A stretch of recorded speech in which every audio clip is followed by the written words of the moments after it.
Hey everyone, welcome to Neil Talks. My name's Neil, and it's time to talk more person of interest.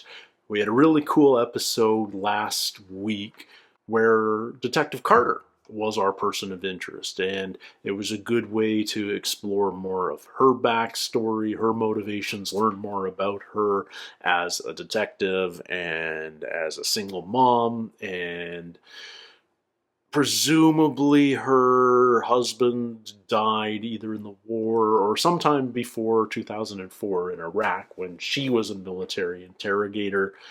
We learned that she used to be a lawyer. She's basically super cop, and she's got enemies in and out of the NYPD. So it feels like going she's going to require saving in the future as well. She can certainly take care of herself, but she's got Reese on her side as well, and I think that's going to be useful in the future. So Elias almost managed to engineer her death last episode by turning her CI against her, but he failed. Elias seems to have a lot of control over the city already. It feels like everybody's scared of him on the streets. He's got people within the NYPD. He's got people in City Hall. It feels like he's taken control of the New York crime scene practically overnight. And I don't understand exactly how, but I look forward to seeing more of him as the antagonist and learning more about exactly what his motivations are. And yeah, I feel like he's set up as the big bad for season 1 at least of the show, but we don't yet know the nature of the show. Will we have the same antagonist throughout the whole run, or will there be a new crime boss or similar every season that will take us 20 plus episodes to get a handle on and control and ultimately kill or capture? Lots of questions. And that's a good place to be midway through season 1. I can't wait to learn more. No idea what this episode's going to be about, so let's just jump right into it. This is episode 10 of season 1, and it's called Number Crunch. I knew we shouldn't have trusted him. Damn kid's always been reckless. Whoa. Kind of weird seeing a stunt just from security cam footage.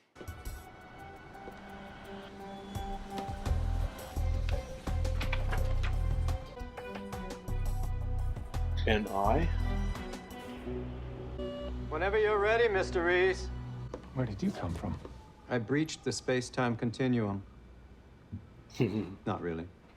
Bathroom. I did sense my privacy being invaded, but we'll leave that for now. We have work to do. Numbers have come in. What do you mean, numbers? What plurals usually mean? Claire Ryan, 42, lecturer 4 at persons? NYU. Matt Duggan, 33, a waiter. Wendy McNally, 29, a hairstylist, and Paula Vasquez, 23, unemployed. These seem completely random. Usually, there is some connection. Speaking of privacy, careful what you look for, Mr. Reese, or you might find it. The ghost in the machine.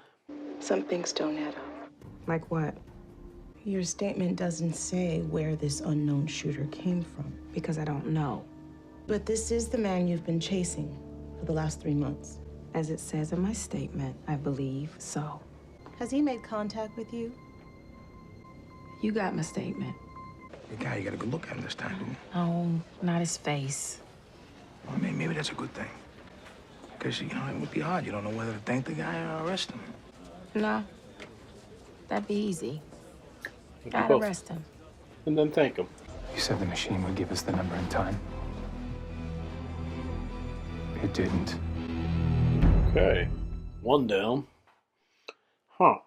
Well, how does this tie in with this car crash?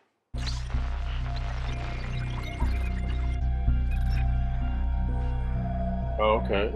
So she was like the first person on the scene to... So she's just a good Samaritan? And she saw something wrong in the car? So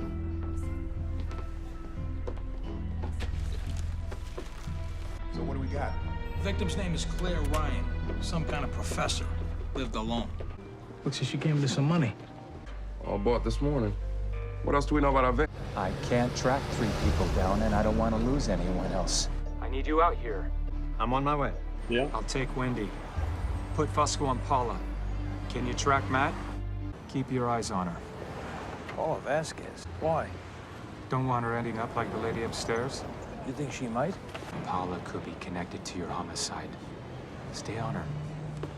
Who messed with my desk? Carter. In here.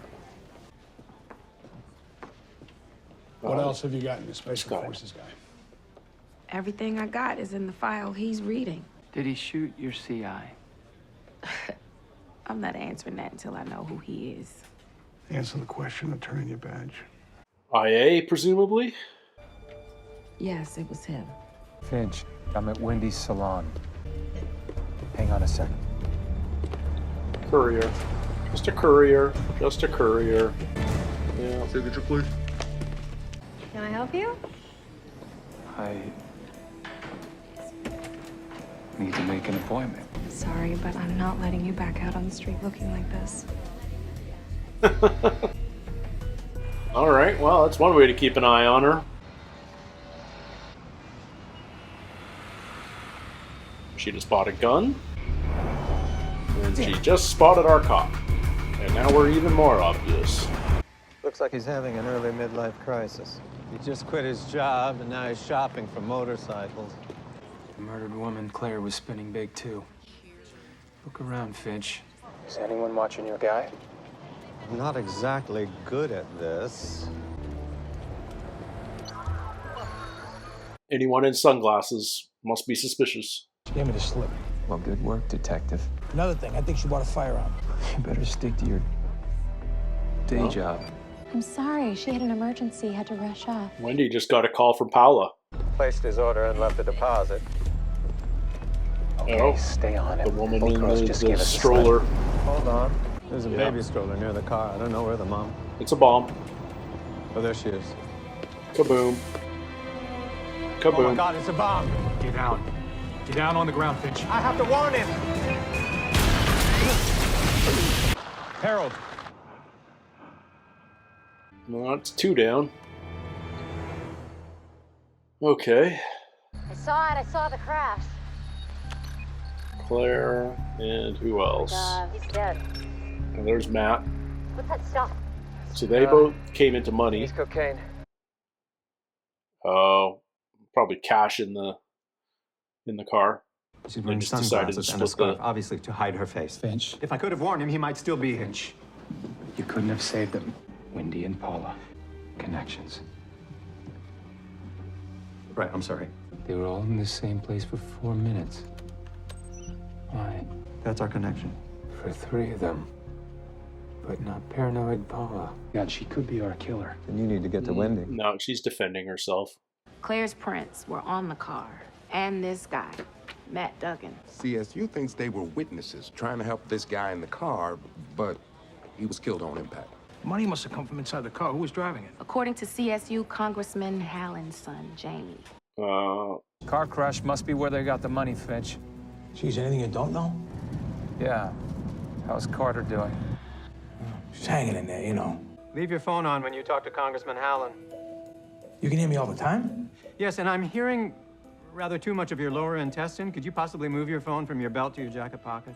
Do you know your son's movements that night? He was at a party at Davis Bannerman's house. You're investigating Bannerman's bank, and your son socializes with him? I didn't like it either, but Your son have a lot of money on him that night? Why would that be pertinent? 2 people were murdered. You think they were both at the crash site? I'm sorry, I don't know what to say. Was he dealing drugs? He was dealing with people he shouldn't have been dealing with. That's all I can say about it. Congressman knows more. Did he set up this charity? Yes, he did. That's how I like to think of him. Obviously, the charity is a front for the drug running. So how does our 4th number connect? Ola. And what does Wendy have to do with it? Oh, they're together.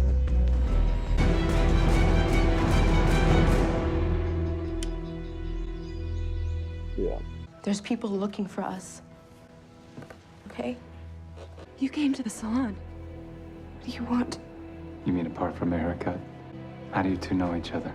We've known each other for years. We're foster sisters. Not that it's any of your business.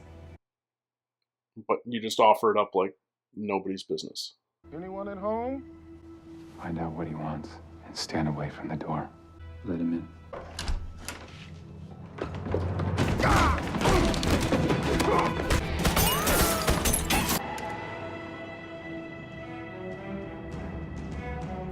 Okay, so the first two victims were at the car crash. Do we know if anyone else showed up there? Look at this. 2 more women. Oh, there's the Cops didn't girls. identify them? Nope. This guy, about 30 minutes after the crash, he makes a phone call. Oh, that's the guy that just did the hit. Unfortunately, we're not the NSA. The failed hit. Vehicle must be new, because look, there are no plates. That's convenient. Finch, can you do a search? Had a fall, broke her hip. Her home is the problem. Foreclosure. Mortgage is worth more than the house. Bank's foreclosing on her. Oh, at least they took the money for a reason. Somebody used a fake detective shield to get eyes on the crash footage through her license plates, then tortured her to get the other names. Call me. No, Trying to get yourself shot. I'm just worried about you, detective. he still hasn't been ID'd. Why don't we go somewhere quiet where we can talk? You're CIA. Why are you worried about me? Because of the man you're chasing. He's CIA. dangerous. Okay. You saved my life. Just proves he still has good instincts. Do you even know him? Yeah. I was his best friend.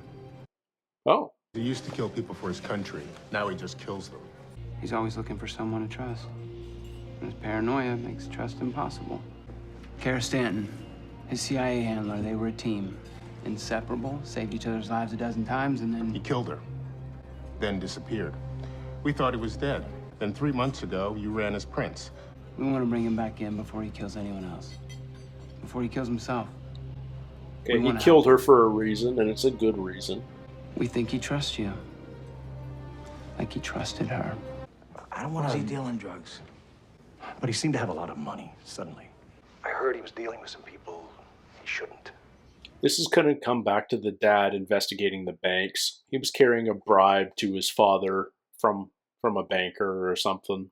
They coordinated their stories? Despite the fact they're supposed to hate each other? I think Bannerman was working something with Howland.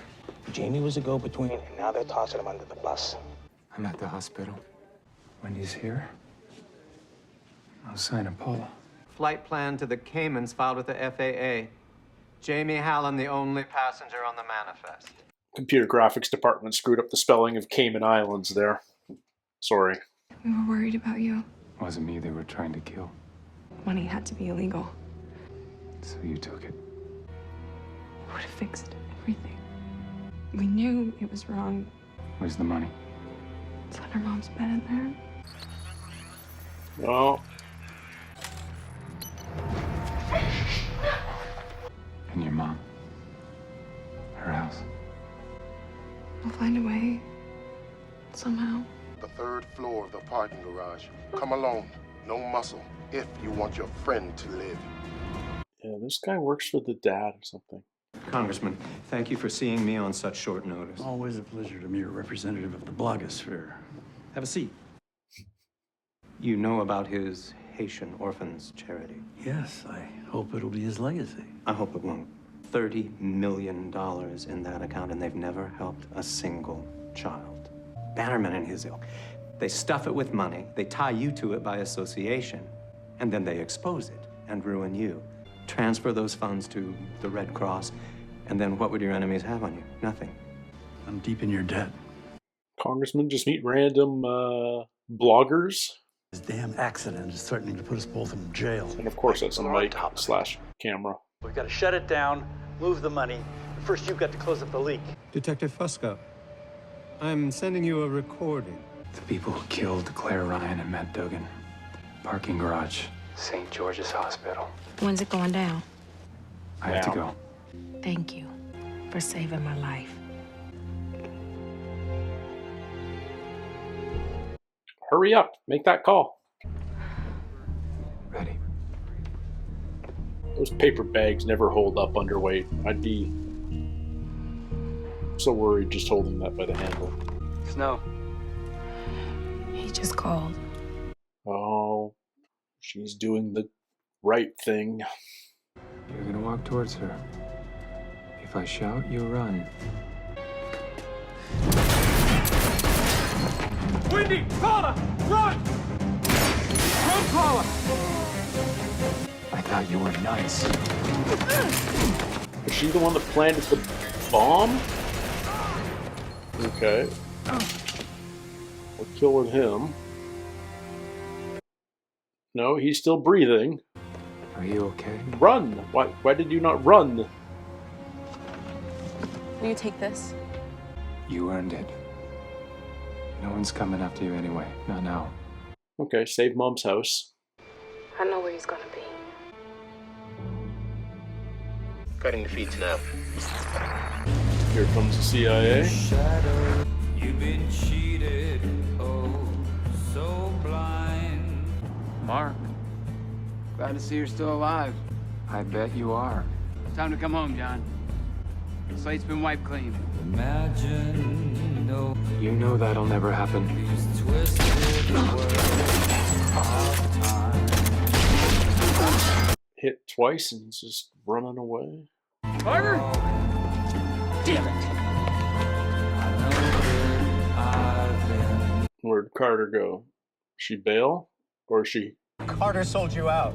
They got to her. Yeah, they're clever like that. I'm close. Just get to the ground floor. No. You stay away. Carter's gonna swap sides. I think.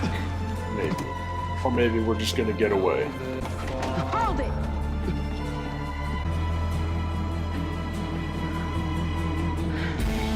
Yeah. Get him out of here. Come on. Yeah. Go.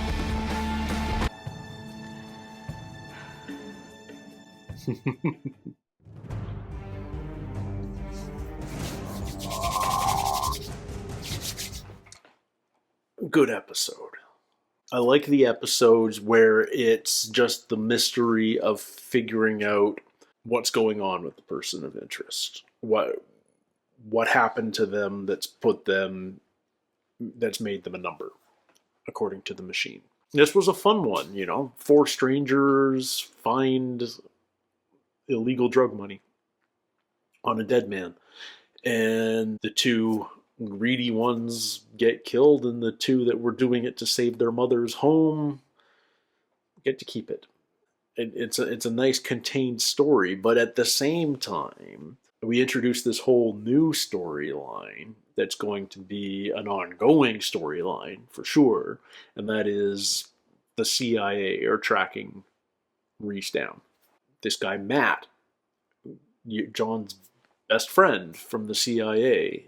So we learned that Reese killed his ex-CIA partner, who we met a few episodes back, presumably for a good reason, which means she was probably dirty or compromised or something.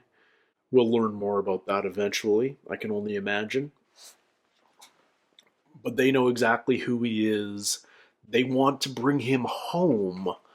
So it felt like they were almost giving him an option of returning to work. And the moment he said no, they took the shot. But the junior partner of the 2 guys chasing him, not a good shot with the sniper rifle. Didn't feel like that was incredibly far away. And he ended up hitting him in the gut instead of center mass. And then hit him again in the leg. And then lost him. Bad sniping skills, frankly. I mean, like, I'm speaking like I'm an expert sniper. I'm not, obviously.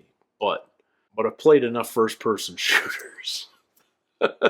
Anyway, I like that the CIA is involved. I like that we've gone federal, so to speak. It's not just the NYPD anymore. I like that Carter was put in this position of, who do I help? And you know, she's very by the book. She's all about justice. She meets the CIA. She has a conversation with them. She thinks they're the good guys. And in a lot of ways, in this story, I think they are. But but she's gotten to know Reese enough over the last 10 plus episodes and see what he's doing that she has this moment of crisis at the very end where it's like, do I take this guy in or do I let him go and get away?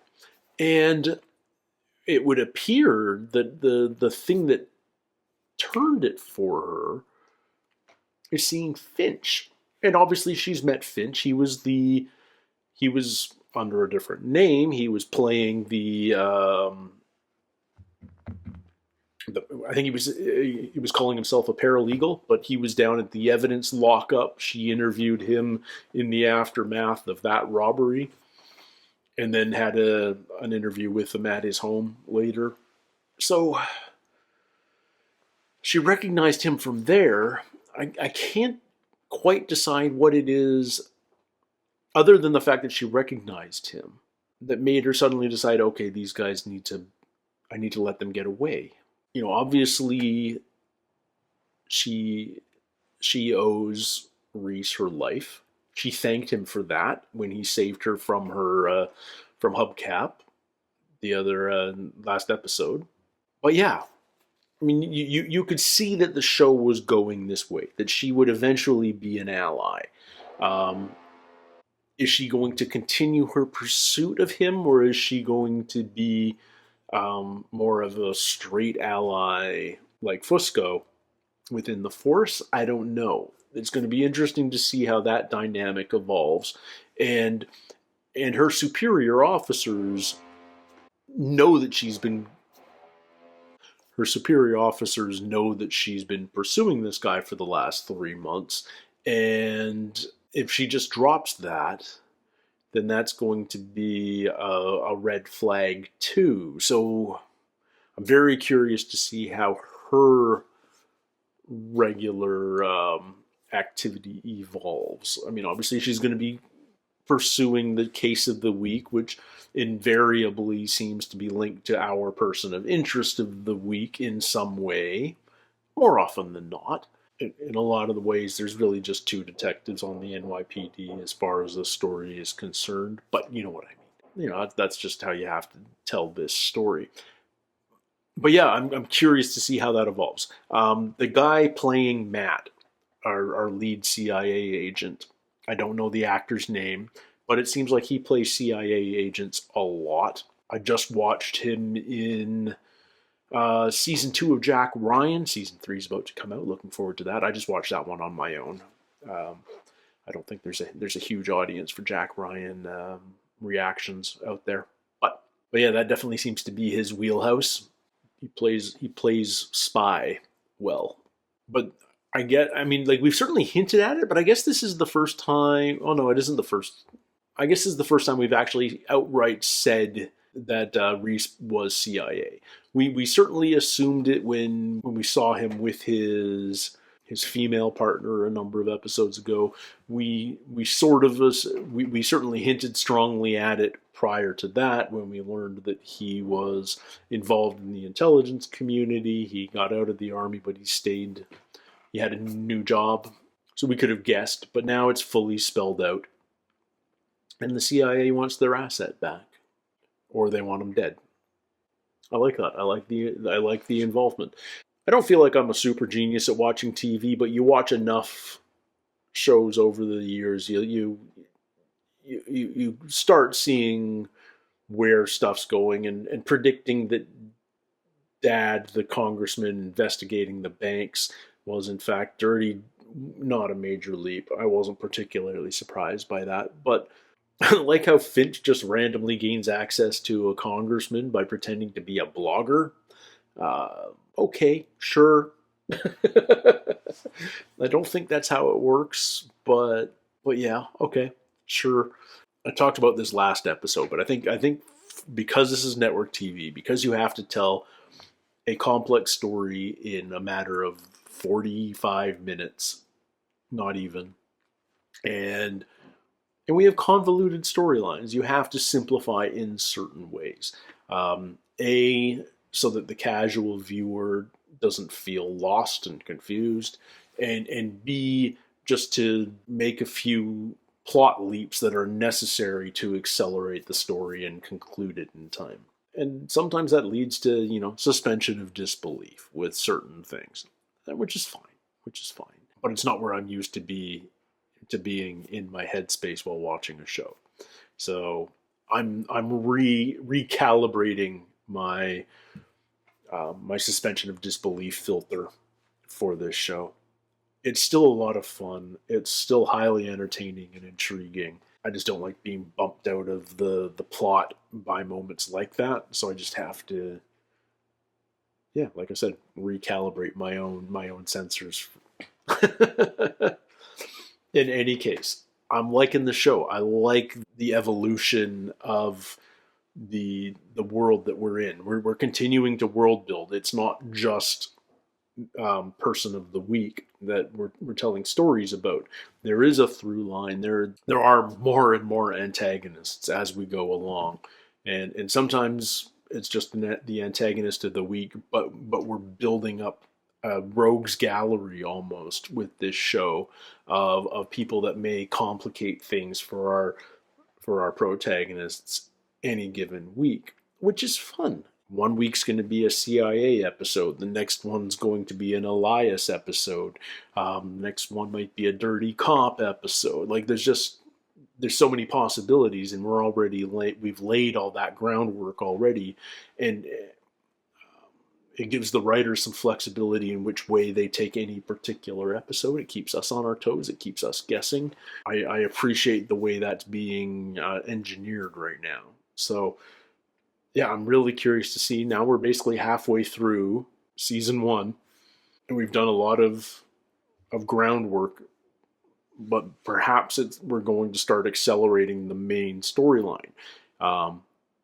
And revealing exactly what that main storyline is. Is it continuing to evade the CIA now that perhaps Carter is more on our side? How much is Elias involved in the conclusion of this season? What else might come to light? We've still got more than, at least 10 episodes to go. I think we got 23 episodes this season. So we've still got a dozen episodes to go. Lots can happen. So I can't wait for the next one. And until then, everybody, take care, stay healthy. We'll see you soon. Cheers.